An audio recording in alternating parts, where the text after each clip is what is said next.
बिस्मिल्लाहिर्रहमानिर्रहीम। उम्मीद करते हैं आप खैर आफ़ियत से होंगे। अल्लाह ताला आपको हमेशा अपने हिफ्ज़-ओ-अमान में रखे। आज हम एक बड़ा अहम और बड़ा पेचीदा सा मसला आपके लिए लेकर आए हैं, जो अमूमन अक्सर औक़ात हमारे माशरे में दरपेश होता है। एक शख्स फ़ौत हो गया है, उसकी औलाद में सिर्फ़ बेटियां हैं, उसकी औलाद में बेटा कोई नहीं है। उसकी विरासत की तकसीम किस तरह होगी, किसको कितना शेयर मिलेगा, बेटियों को क्या मिलेगा और किस तरीके से उसकी विरासत की तकसीम होगी, इसके बारे में आज हम तफसील से आपको बताएंगे। थोड़ा पेचीदा है, आपने थोड़ी तवज्जो रखनी है। इंशाल्लाह कोशिश करेंगे कि आपको सारे तरीक़ाकार की अच्छे तरीके से समझ आ जाए। अमूमन तो यही होता है ऐसे मामलात में, अगर किसी शख्स की बेटा नहीं है, उसकी बेटियां ही हैं, तो अक्सर औक़ात वो अपनी ज़िंदगी में ही अपनी बेटियों को ट्रांसफ़र कर जाता है, अपनी विरासत, अपनी प्रॉपर्टी, या उसको हिब्बे की सूरत में या रजिस्ट्री की सूरत में या किसी भी सूरत में अमूमन अपनी ज़िंदगी में वो ट्रांसफ़र कर जाते हैं। लेकिन मौत का चूँकि कोई वक़्त मुकर्रर नहीं है, अगर किसी ने अपनी ज़िंदगी में अपनी बेटियों को ट्रांसफ़र नहीं की, उसका बेटा कोई नहीं है, तो फिर उसकी विरासत की तकसीम कैसे होगी, ये हम आज पूरी तफसील के साथ इसके ऊपर गुफ्तगू करेंगे। विरासत की तकसीम करते हुए सबसे पहले तो बेवा का हिस्सा निकलेगा 1/8। सबसे पहले जितनी भी उसकी जायदाद है, उसकी प्रॉपर्टी है, जो उसकी बीवी है फ़ौत होने वाले की, 1/8 हिस्सा सबसे पहले उसका निकलेगा। उसके बाद उसका हिस्सा निकालने के बाद जो बाकी प्रॉपर्टी बचेगी, बाकी जायदाद बचेगी, वो उसकी बेटियों में तकसीम होगी। उसमें अगर उसकी एक बेटी है, अगर तो उसकी सिर्फ़ एक ही बेटी है, तो हाफ़ प्रॉपर्टी जो बाकी बच जाएगी वो बेटी को मिलेगी और बाकी हाफ़ जो है वो दूसरे रिश्तेदारों को मिलेगी।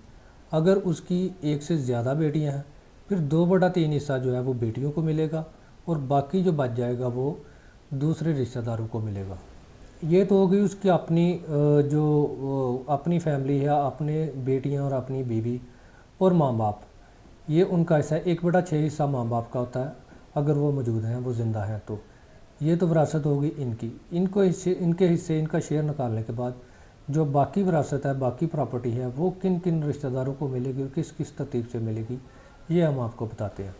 सबसे पहले नंबर पे, अगर तो मरने वाले का बाप ज़िंदा है, 1/6 हिस्सा वो बतौर वारिस तो लेगा उसकी जायदाद में से, लेकिन जो हिस्सा जो वारसीन है बेटियों को देने के बाद जो बाकी बच जाएगा, वो सारा का सारा भी अगर उसका बाप ज़िंदा है तो वो भी उसको मिलेगा। यानी कि जो 1/6 हिस्सा उसकी अपनी बेटे की विरासत में है वो भी लेगा, और जो बेटियों को देने के बाद बाकी बचेगा वो हिस्सा भी बाप, सारा का सारा बाप को मिलेगा। अगर बाप ज़िंदा नहीं है, दादा ज़िंदा है, तो 1/6 हिस्सा विरासत का वो भी लेगा, और उसके अलावा जो बेटियों को देने के बाद जो बाकी बचेगा वो भी सारा का सारा दादे का हिस्सा बनेगा, वो दादे का शेयर बनेगा, वो उसको मिलेगा। उसके बाद अगर बाप और दादा दोनों ज़िंदा नहीं हैं, तो फिर बारी आती है भाइयों और बहनों की। फिर अगर उसके मरने वाले के जो सगे भाई बहन हैं, उनको वो मिलेगा। भाइयों का हिस्सा डबल होगा और बहनों का हिस्सा सिंगल होगा। जिस तरह आम रूटीन में विरासत होती है कि भाई डबल हिस्सा लेता है और बहन सिंगल हिस्सा लेती है।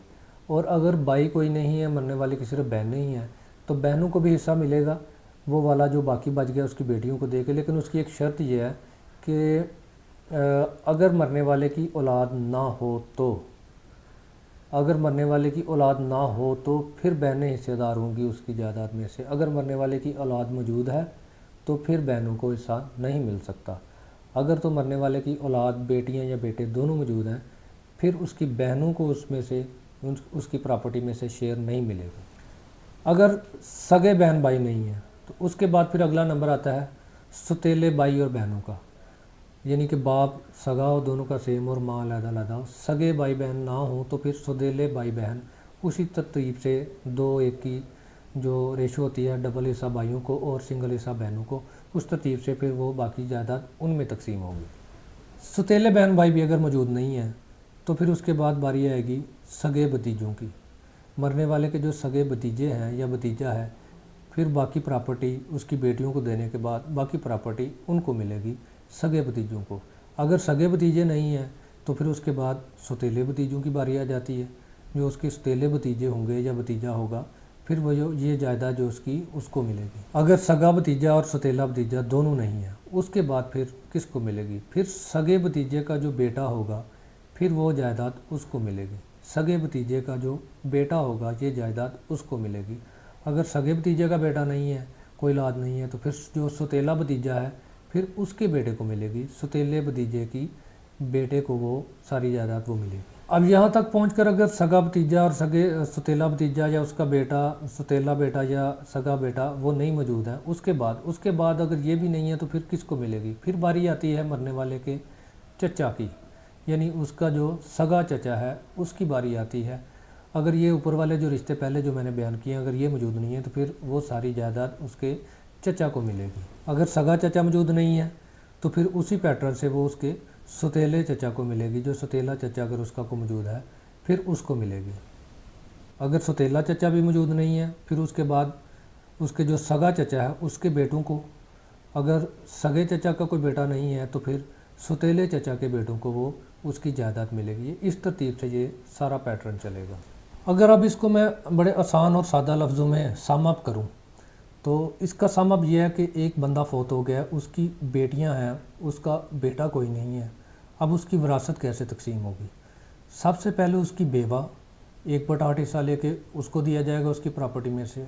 उसके बाद उसके अगर माँ बाप ज़िंदा हैं 1/6 हिस्सा बोलेंगे। सबसे पहले ये उसकी जायदाद में से शेयर उनको मिलेगा। उसके बाद आ जाए उसकी औलाद बेटियां हैं, अगर तो एक बेटी है तो उसकी बाकी जो जायदाद बचेगी एक बेटी को हाफ मिलेगा, उसका आधा मिलेगा और आधा बाकी रिश्तेदारों में।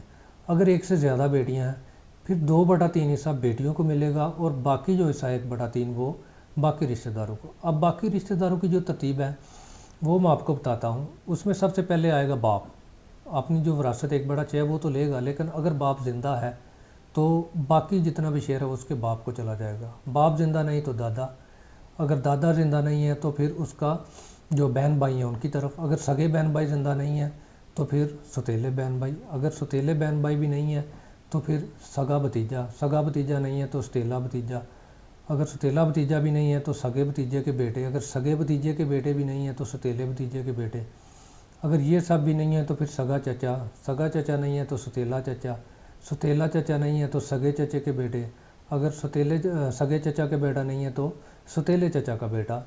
ये इसकी एक तरतीब होती है और इस तरतीब से उनकी विरासत तकसीम होती है। हाँ, अगर मरने वाले की सिर्फ बहनें मौजूद हैं, भाई कोई नहीं है और कोई और वारिस भी नहीं है उसकी जायदाद को क्लेम करने के लिए, अगर तो मरने वाले की औलाद मौजूद है फिर बहनों को हिस्सा नहीं मिलेगा। अगर मरने वाले की औलाद बिल्कुल मौजूद नहीं है तो फिर बहनों को हिस्सा मिलेगा उसकी जायदाद में से, मगर उनको हिस्सा नहीं मिलेगा। उम्मीद करते हैं आपको समझ आ गई होगी विरासत की शेयर की। अगर फिर भी कोई चीज़ आप समझना चाहें या पूछना चाहते हैं आप कमेंट सेक्शन में हमसे पूछ सकते हैं, या स्क्रीन पर हमारे जो व्हाट्सअप नंबर चलता है आप वहाँ पर हमें मैसेज करके आप पूछ सकते हैं। अगर आपको ये वीडियो पसंद आई हो तो हमारे चैनल को सब्सक्राइब ज़रूर कर दीजिएगा ताकि इसी तरह की कारआमद और इन्फॉर्मेटिव वीडियो आप तक पहुँचती रहे।